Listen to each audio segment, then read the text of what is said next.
You're listening to Catholic Sprouts, the daily podcast for Catholic kids that strives to plant seeds of faith.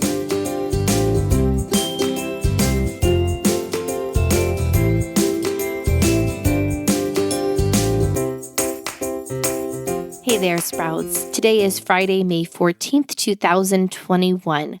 All week we have been talking about the Ascension, which we'll be celebrating this Sunday.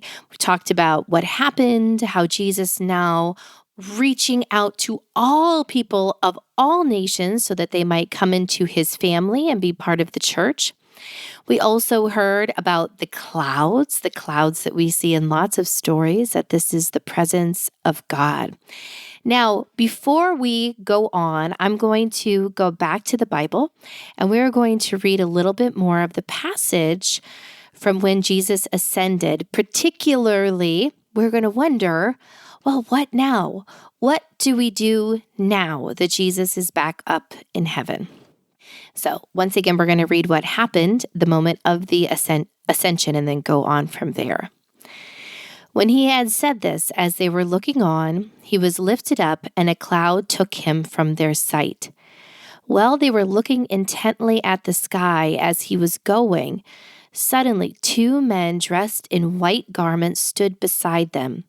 They said, "Men of Galilee, why are you standing there looking at the sky? This Jesus who has been taken up from you into heaven will return in the same way as you have seen him going into heaven." So that is from the book of Acts. So let's talk about this a little bit. And this is probably what I would do if I was at the Ascension. Jesus has just spoken to you. Suddenly a cloud wraps around him and he goes up into heaven. What would you do? You probably stand there with your mouth hanging open, staring after him. Wow.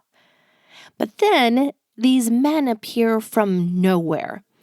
And if you were a Jew, you would understand that because they're described as wearing white in white garments. Now that's weird. If you can imagine a time before washing machines and bleach, you wouldn't wear white because it wouldn't stay white very long. So people wearing white were understood immediately to be from heaven.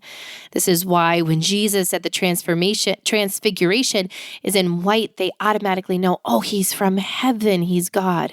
So here again, we have heavenly figures, probably angels.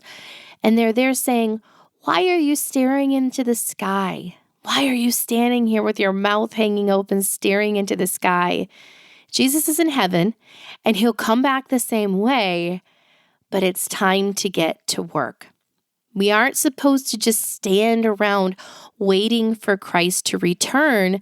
We are called to get to work, to do his work. So from here, the apostles, of course, went back to Jerusalem. They waited, and soon the Holy Spirit was sent on the Feast of Pentecost. And with the gifts of the Holy Spirit, they went out into the world, not only preaching, but also baptizing and teaching people to be disciples. Now, one thing that we need to reflect on is that Christ tells his followers, "You are to be my witnesses to the world." Now, this is a word that we should really reflect on, to be a witness. Now, to be a witness is different than being a teacher. A teacher simply knows facts and they can share those. But a witness is sharing something that you have experienced. A witness, for example, if you can think of person that witnesses a car accident, let's say. They were standing there, they saw it with their own eyes, and they are talking to a police officer describing exactly what happened. That is a witness. If we say, I am a witness to Jesus Christ, we're saying, I personally experienced something. I felt him change me. I received the Eucharist and I had a deep sense of peace. I mean, it can be anything. I went to confession and I just felt a weight lifted from my shoulders. all of these things that we have felt. Or I read the story of a saint and it rung so true, it made me want to be a saint myself. All of these things are part of our story, and they are what we are called to share when we witness to the reality of Jesus Christ. So keep that in mind as you share the faith with other people. It's not about getting into an argument. It's not about piling up the facts and proving that they're wrong.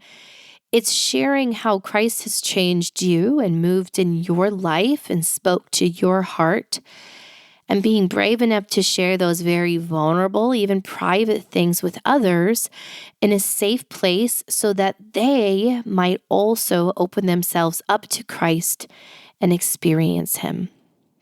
And so, Sprouts, we're going to wrap up this week just simply reflecting on that witness. There are many missionaries that are on college campuses or even in remote parts of the world that work on their witness story. They spend a lot of time in prayer and conversation with other people that are helping them to write their witness, to write a talk about how Christ has worked in their life. Now, maybe you have a lot of life left to live and you're still really searching for the ways that Christ is working in your heart, but we all will do good to reflect on our witness story at this moment. Was there at least one thing that happened that was powerful, that helped me believe? Was there one person in my life that their example really touched me? Was there one thing that Father said at Mass that just really struck me? All of these things are important to remember and to gather so that when we are talking to someone that will be receptive to Christ, that we can share our story or our witness with them. So reflect on that and have a very blessed Feast of the Ascension this Sunday. That's it for Catholic Sprouts today. We'll be back tomorrow, but until then, continue to grow in your faith and truly sprout into the beautiful creation that God created you to be.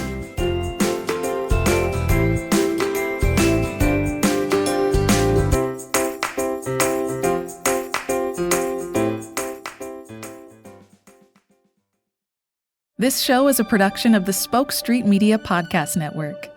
For more great podcasts, visit spokestreet.com.